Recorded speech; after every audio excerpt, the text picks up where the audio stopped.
far as the babes in Planet Terror go, we just ended up with really fantastic actresses. I think that's what lends itself to giving us that poster art and the trailers where you just see, God, this movie has everything.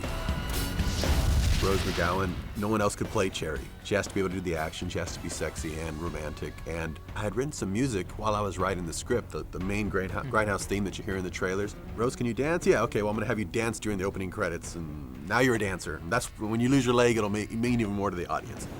My character, Cherry, starts out as this girl whose life is a bit on the skids. All of a sudden, you know, I kind of have to save the universe. You know how that goes. She was born to be an action hero. She really was. She was born to play this role, quite frankly.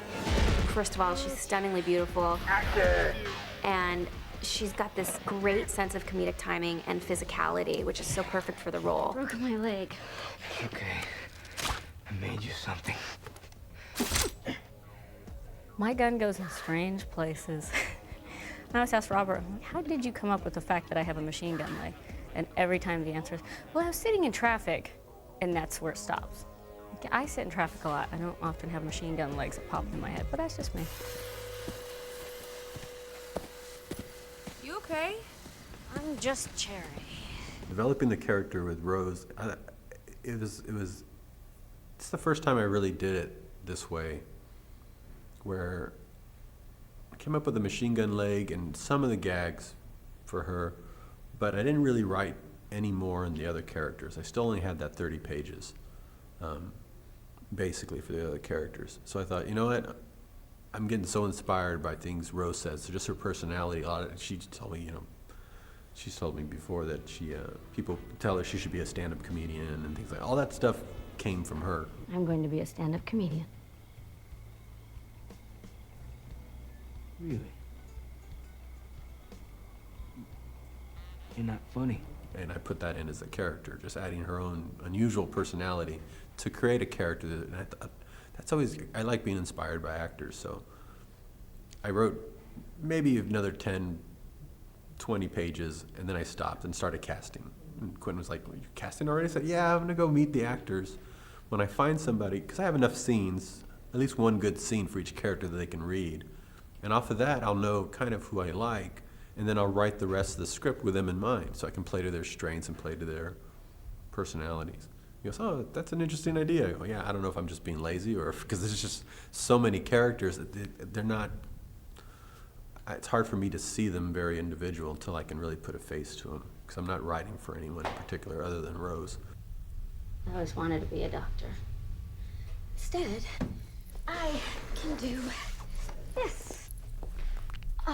Useless talent number 66. And one of the things she was always talking about whenever she did anything, she would just call it her useless talent. Oh, here's useless talent number 33. And it'd be something funny that, I guess there really isn't much use for it. But what if there was at some point? I'm very pliable. I had to do this one particular back bend that we had just found in the rehearsal. Is that really cool back bend? And said, oh, we got to bring that back. You have to dodge a missile somewhere.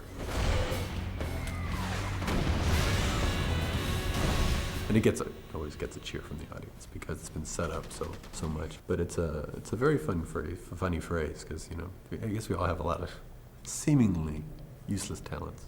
You remember how to ride a bike? Useless talent number 32. Some of her best lines and ideas, I'm like, that's Rose. That was Rose's improvisation. That's her real personality in the character.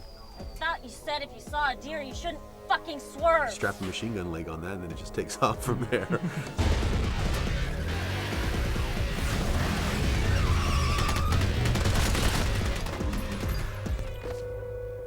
It's a great way to kill people. If you have to kill them, you can do it with your leg. Marley Shelton, she turns into a hot mama who knows the score. No, Marley was great. I worked with Marley in Sin City and thought of her for this and wrote the part, specifically for her. I played Dakota McGraw Block, and I'm an anesthesiologist. Hi, Joe. I'm going to give you a very strong anesthetic.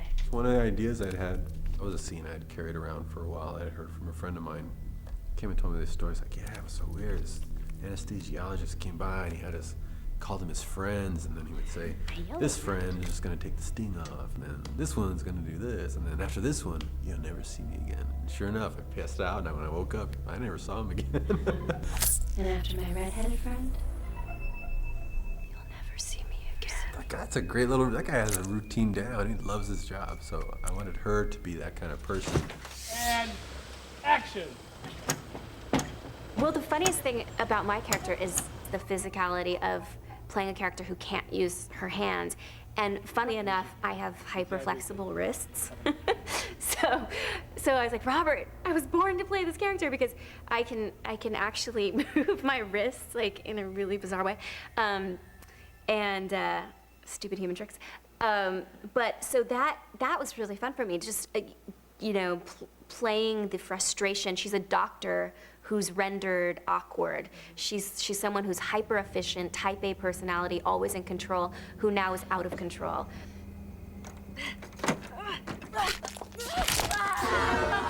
Just want to make her life very complicated for the night on, so that everything's an ordeal. Just to open your car door, or to get your key, you know, just to make people realize, like, wow, what if you had no use of your hands and you're trying to go save your kid? Your whole life's screwed up. I mean, just that alone is just going to be just a pain in the ass factor that creates its own drama and its own suspense. You're a dancer. I was earlier tonight. Well, I'm pulling you out of retirement. I had this comeback moment where I get to shoot my needle gun at the bad guy and then twirl it in like old school Western movie fashion, just like my pops, Quick Draw McGraw, Earl McGraw would. I was terrified. I spent months trying to learn how to do it. Where'd you get that? Useless talent number 37. The day we shot that scene, I was so nervous. I was like, I'm not gonna be able to do it. And we got it, so I pulled it off.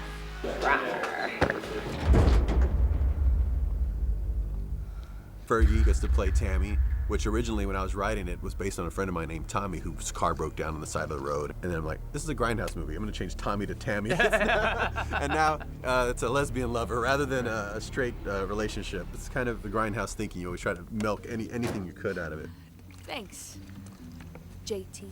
My casting director, Mary Verneu's really good. I was saying, I want somebody that looks like Dakota's very strong, but I want another female character who looks like she could be a real, really strong and take care of her and her child, and someone who's got, some real character to her. You could see the attraction. And she said, this one girl, Fergie's a singer, but she started as an actress, and she's come in and read for me several times. She's really good. You should meet her. So she came in and read, and she was great. I gotta go. Saving lives, are you? Now, how did you know that? As I was filming the scene, when the zombies attacked me, Quentin really got into it. I think he had a lot of fun with that. Action, action. He's doing the whole run with me, so it's great. So I look over and I see Quentin, and I have to kind of visualize this zombie-esque character. And we kept having to redo the scene because he was getting so into being this creature that he was making all these noises. Okay, go, go, go.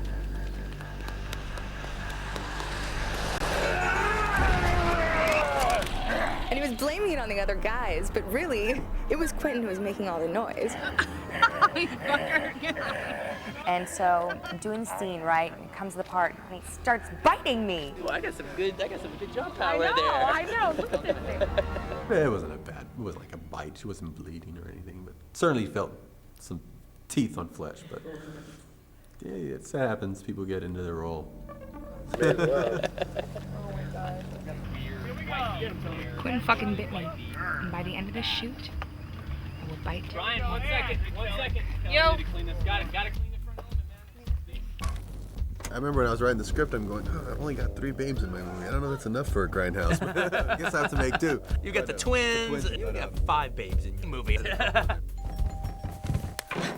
said 10. You can't be watching your kills damn night.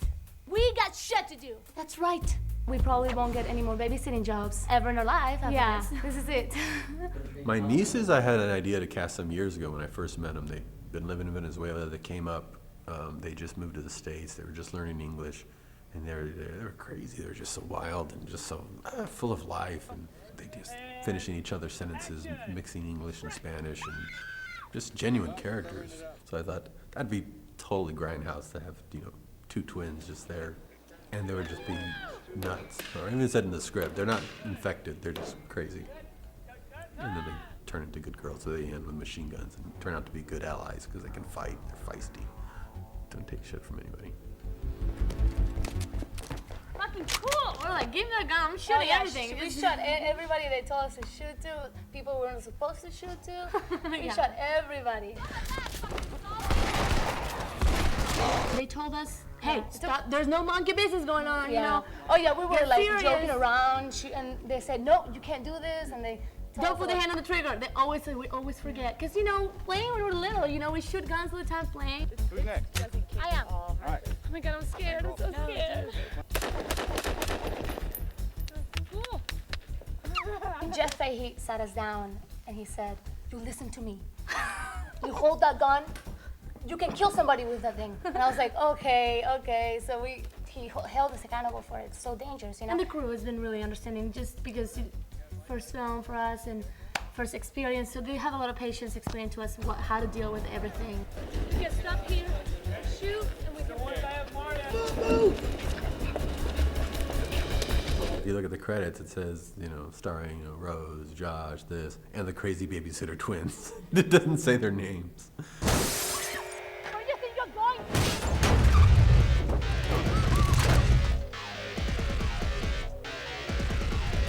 I'm Cherry. You sure are.